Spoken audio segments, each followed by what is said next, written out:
Coritiba estreou seu time titular na temporada e venceu com o gol de Pedro Rocha, um dos principais reforços. A gente vai fazer um giro pelos estaduais, vamos falar sobre o paraense, sobre o paranaense, sobre o pernambucano, paulista, carioca, baiano, vamos fazer sobre o cearense, um giro pelos estaduais que estão começando, os times titulares estão começando a entrar. Vamos falar sobre todos os times agora, então vamos embora, mete marcha e vamos nessa.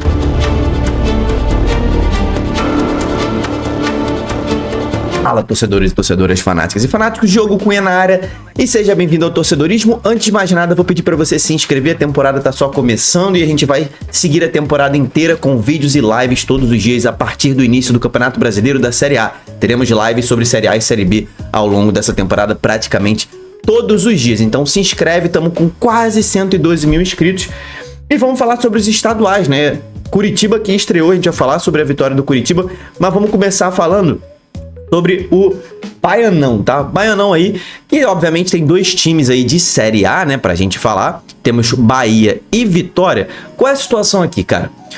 Os dois começaram o Campeonato Baiano com times juniores ou mistos, tá? Então, o Bahia venceu o Jequié por 4-2 com o time misto. O Vitória fez um jogo contra o Atlético, cara, assim, meio sonolento, foi em Pituaçu esse jogo aqui. Foi um jogo bem ruinzinho, né? O Vitória usou uma escalação ali completamente de base e acabou empatando. O Bahia venceu também com uma escalação completamente de base. E o Vitória já jogou e empatou novamente, tá? Empatou novamente em mais um jogo sonolento também. Esse jogo mais um 0-0, mais um jogo com muito pouca produção. O Vitória acabou empatando mais uma vez. O Bahia joga hoje novamente, tá? No dia que eu tô gravando esse vídeo. E o Bahia vai manter ali a escalação que venceu o Jequié, mas já deve colocar alguns reforços ali do elenco principal no banco para que eles ganhem um pouco de rodagem. Alguns jogadores que tiveram pouca participação na temporada do ano passado, mas o Bahia é líder aqui na tabela, o Vitória está na 4ª posição. Lembrando que os 4 primeiros vão para as semifinais após o fim das 9 rodadas do Campeonato Baiano, beleza? Cara, acredito que a partir do momento que os dois comecem a usar os titulares, eles dominem esse campeonato, né? O Campeonato Carioca, cara, ele realmente começa hoje, tá? No dia 14 de janeiro. Mas já tivemos um jogo do Campeonato Carioca, mas lá da 5ª rodada. Flamengo e Portuguesa, porque o Flamengo nessa data vai jogar a Supercopa Rei contra o Corinthians. Então teve esse jogo antecipado. Também jogou com um time completamente de juniores. Estava perdendo até os 49 do segundo tempo, mas conseguiu o empate com o Iago, que é o capitão do time sub-20. O Flamengo empatou com a Portuguesa e já soma um pontinho aqui no grupo B, né? O Flamengo que está no mesmo grupo que o Botafogo, e a Portuguesa soma aqui um pontinho também no grupo A, no grupo de Fluminense, Vasco e Volta Redonda. Esse aqui é o grupo da morte, podemos dizer assim, né? Porque tem um time de Série C e 2 times de Série A. Porque o Campeonato Carioca não tem tantos times assim de Série... Não tem nenhum de Série B e o único de Série C é o Volta Redonda, né? Então, acaba que não tem pequenos que estão em divisões mais altas. Mas começa hoje mesmo o Campeonato Carioca, tá? E ele já vai começar ali com Fluminense e Madureira. O Fluminense vai com uma escalação completamente reserva, tá? Mas os seus reforços já estreiam. James e Arana devem jogar nesse jogo contra o Madureira às 19 horas da noite. O Flamengo joga de novo hoje também com o time de juniores. Botafogo e Vasco jogam na quinta-feira também com o time de juniores, tá? Então o Campeonato Carioca começando, mas os titulares ainda estão sendo guardados para as próximas rodadas. No Campeonato Cearense, meu camarada, tivemos já jogos dos grandes. Ceará e Fortaleza, ambos na Série B, já jogaram. O Ceará conseguiu vencer o Floresta com a equipe sub-20, tá? Então o Ceará conseguiu vencer por 1-0. Foi no Presidente Vargas, se não me engano, esse jogo. Não, foi no Domingão. Esse aqui foi no Domingão, esse jogo aqui foi lá em Horizonte mesmo. E o Ceará venceu por 1-0 Floresta. Gol marcado por Enzo Lodovico. Teremos muitos Enzos aí surgindo no futebol. Ganhou vencendo com o time sub-20. Já o Fortaleza empatou, mas empatou com um time praticamente titular, tá? Olha qual foi a escalação do Fortaleza. Breno, Mancuso, Rodrigo Santos, Cardona e Diogo Barbosa. Pierre, Lucas Sacha, Lucas Crispim, Pochettino, Bareiro e Moisés. Então, assim, muitos jogadores da equipe titular acabaram empatando aqui com o Ferroviário, tá? O Fortaleza já joga na quinta-feira e o Ceará joga hoje novamente, tá? Então o Ceará já deve colocar ali o time profissional nesse jogo contra o Maranguape, tá? Então já vai de Bruno Ferreira, Rafael Ramos, Pedro Gilmar, Éder, Fernando, Dieguinho, Zanocelo, Vina, Pedro Henrique, Fernandinho e Luca. Time que deve jogar a Série B. Então o Moza já vai escalar o time titular hoje e o Fortaleza joga só amanhã contra o Quixadá e vai fazer ali uma... Vai intercalando, né? Entre os titulares jogando e os reservas jogando, mas amanhã ele entra em campo de novo. No Campeonato Gaúcho, os grandes já jogaram também, tá? O Juventude empatou com o Ipiranga na estreia. O Grêmio, jogando com o time titular, ganhou a Avenida, tá? O Grêmio de Luiz Castro já botou o time titular com Caio Paulista, Wagner Leonardo, Arthur Melo, Cristaldo, Carlos Vinícius jogou, Amuso jogou, meteu um 4-0 na Avenida, fora de casa e venceu. O Internacional venceu de virada o Novo Hamburgo, mas o Inter colocou uma equipe alternativa, tá? O Inter colocou uma equipe alternativa, começou perdendo, mas virou esse jogo aí com gol do Diego Kozer e também o João Marcos, do Novo Horizonte, fez um gol contra e o Inter acabou virando esse jogo. Ambos os times já jogam a segunda rodada aí. Hoje o Juventude joga, o Grêmio joga hoje também e o Inter só joga amanhã contra o Monson. Então hoje teremos Grêmio e São José. O Grêmio que deve colocar dessa vez um time alternativo, tá? Não vai colocar o mesmo time titular que jogou a estreia. Já vai botar um time alternativo contra o São José. Hoje vai intercalar também entre titular e alternativo. No Campeonato Goiano, cara, os três grandes ganharam, os três que estão na Série B. Atlético Goianiense venceu o Anápolis, Vila Nova venceu a Becate e o Goiás venceu o Goiatuba. Todo mundo foi com o time titular. O Goiás meteu 4-0 no Goiatuba, né? Gol do Luizão, do Lucas Rodrigues, do GG e do Pedrinho. Então o Goiás começou bem essa temporada aí, goleando o Goiatuba, que é um time que tem feito boas campanhas no Campeonato Estadual de Goiás. O Vila Nova também teve gol dos seus estreantes. O Janderson entrou, na verdade, Janderson e De La Torres, dois que começaram como titulares, fizeram os gols da vitória do Vila Nova, dois reforços metendo gol aí na campanha do início do Campeonato Estadual, tá? O Atlético Goianiense também venceu com o time titular. E agora eles já jogam, né? O Vila Nova joga hoje contra a Napolina, Goiás e Atlético Goianiense jogam amanhã contra a Craque e Aparecidense, respectivamente. Mas os três estão no topo da tabela aqui do campeonato e o Anapolina também venceu seu jogo. São os 4 primeiros colocados do Goianão. No Campeonato Mineiro, meu camarada, o Atlético Mineiro entrou com um time... Não era titular não, mas era um time interessante e acabou empatando com o Betim, tá? Olha os nomes que estavam em campo. O Everson, goleiro titular, Natanael, Vitão, Júnior Alonso, tá? Aí era o Cauã Pacini, tá? O lateral esquerdo. Aí Alan Franco, Matheus Icep, né? Aí já é um garoto. Reinier teve chance e fez o gol. Coelho, Rony e Cadu. O Hulk não jogou esse jogo, mas o Atlético foi com um time mistão e acabou empatando, tá? O Cruzeiro acabou perdendo, né? Um time completamente reserva. O Cruzeiro acabou perdendo em casa pro Pouso Alegre. 2 golaços do Pouso Alegre no Mineirão. E o Cruzeiro acabou perdendo. Cruzeiro que já joga hoje, assim como o Atlético Mineiro, cara. Cruzeiro deve ir novamente com o time reserva, mas pode ter estreia hoje de Chico da Costa nessa temporada, tá? Então, reforço aí do Cruzeiro pode estrear hoje.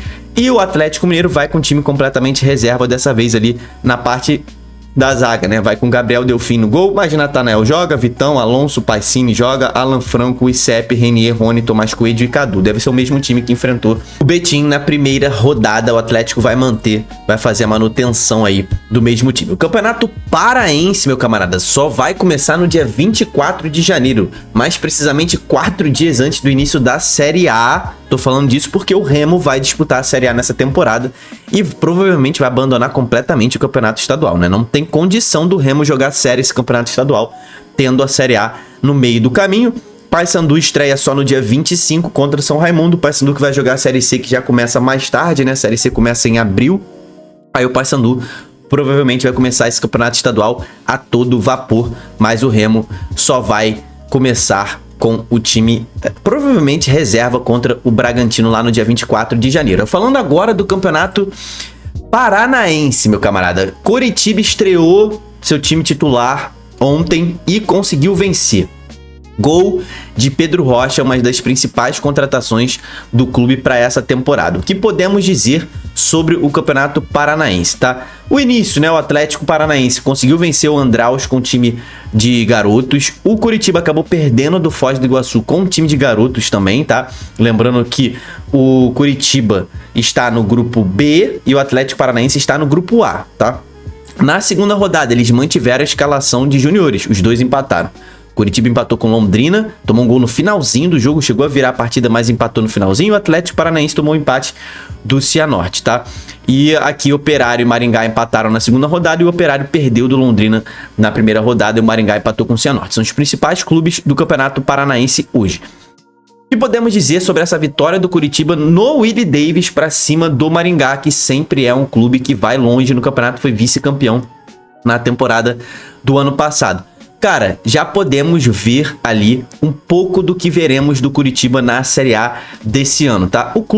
O time ainda tá muito aquém fisicamente, deu para perceber que os jogadores ainda precisam de entrosamento e na parte física eles estavam bem atrás dos jogadores do Maringá, o que é completamente normal, primeiro jogo da temporada. Mas já podemos ver, né, coisas interessantes nessa temporada do que a gente pode ver com o Curitiba, porque a gente pode projetar para o Curitiba ao longo dessa temporada, tá? Então, o Fernando Seabra já montou um time marcando alto, tá? Então, a saída de bola do Maringá foi muito bem marcada, isso inclusive ocasionou o gol, tá?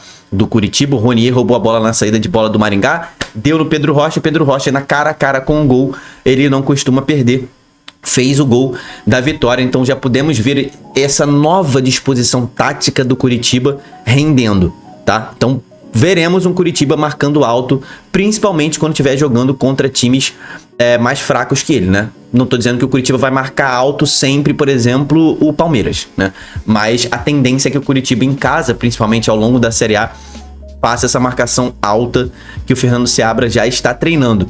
Falando sobre as estreias, cara, Pedro Rocha fez o gol, né? O matador nato. Então, uma boa estreia, não tem como não falar isso. Já mostrou que tem faro de gols. Ali atrás, Tinga fez uma excelente partida, como ele sempre fazia pelo Fortaleza, muito seguro. William Oliveira também deu muita sustentação ali no meio de campo, gostei. O Lavega, cara, é aquilo, né? O Lavega tá mais ou menos o que ele fez no Fluminense. O Lavega não foi tão bem assim, mas mostrou muita disposição. É um garoto, ele tá começando a ter minutagem agora. Na temporada do ano passado teve poucos minutos, mas ele tem espaço para evoluir. O Thiago Kozer, cara, ele foi muito bem como zagueiro, cara, um dos grandes destaques, um cara que, sim, pela idade, foi muito seguro. O Jean Gabriel não foi tão bem assim, mas no segundo tempo, quando Sebas Gomes e Josué entraram, o time melhorou muito tecnicamente, não tem jeito. Foi uma estreia que deu para perceber que fisicamente o Coxa não estava bem, mas tecnicamente ele se resolveu. E o que importa, cara, gostei da disposição tática, pontos a melhorar. Acho que muito pela parte física, tá? Deixou muito espaço entre as linhas, principalmente de contra-ataque. Curitiba precisa ficar um pouco mais coeso na temporada. Inclusive a temporada do ano passado o time era muito coeso, as linhas eram muito justas, por isso que tinha uma excelente defesa. Melhorando essas linhas, esse espaço entre linhas, que provavelmente o Seabra vai trabalhar. O Coxa tem tudo para fazer uma temporada segura em 2026. O Atlético Paranaense ainda vai usar boa parte dos garotos nessa rodada, mas já vai estrear alguns jogadores do profissional. Então vamos ver como é que vai ser esse jogo do Atlético Paranaense. Hoje, né, o Atlético Paranaense é o terceiro colocado no seu grupo, empatado com os líderes Foz do Iguaçu e Londrina. E o Coxa é o líder do seu grupo, mas com um jogo a mais que Andraus, Cianorte, Azures, Operário e o Galo Maringá, tá? Gostei da estreia aí do Curitiba, tá? O Atlético Paranaense hoje, meu camarada, só pra terminar, ele deve ir com o Mikael, Gilberto, Beleze, Abraão, Claudinho, Riquelmo, João Cruz, Dudu, Chiquete, Bruninho, que grande destaque, Bruninho, né? Olho no Bruninho, mais uma revelação do Atlético Paranaense, moleque que jogou muito a primeira rodada, e o Mastriani será titular hoje também pelo Atlético. O Atlético já começa ali a botar alguns jogadores reforçando o time de aspirantes, né? Aqui no Campeonato Paulista, cara, já começou destaque, né? Palmeiras venceu com time reserva, o Corinthians venceu a Ponte Preta também, o Bragantino venceu, e destaque para esse jogo aqui, tá? O Mirassol atropelou o São Paulo. Olha o Mirassol aí de novo, hein, rapaziada? Será? Parou de onde terminou o Mirassol. Eu que não tô botando muita fé no Mirassol nessa temporada, mas que estreia absurda do Mirassol, tá? Atropelou o São Paulo o Santos venceu o Novo Horizontino de virada também com gol de Gabigol. Já teve o início da segunda rodada, o Novo Horizontino já venceu e teremos clássico hoje, Palmeiras e Santos vão se enfrentar, teremos Bragantino e Corinthians e o São Paulo pega o São Bernardo, que não é fácil não, tá? E no Campeonato Pernambucano, cara, os Náutico e Santa Cruz venceram 2 dos times grandes do estado. O Sport, que começou com um time completamente misto e reserva e sub-20, acabou empatando com o Jaguar, mas assim está o Campeonato Pernambucano. Hoje o Santinho enfrenta o Maguari, o Náutico enfrenta o Decisão e o Sport enfrenta o Retrô. Vamos ver como é que vai terminar. Assim está a tabela. Retrô é líder com Santa Cruz em segundo, Náutico em terceiro, o Sport está lá na quinta colocação. Continuaremos fazendo giro pelo menos uma vez por semana sobre os estaduais. Comenta aqui embaixo quem você acha que vem mais forte nessa temporada, quem vai ser campeão no seu estado. Se inscreve no canal. Até o próximo vídeo. Tamo junto. Valeu e falou.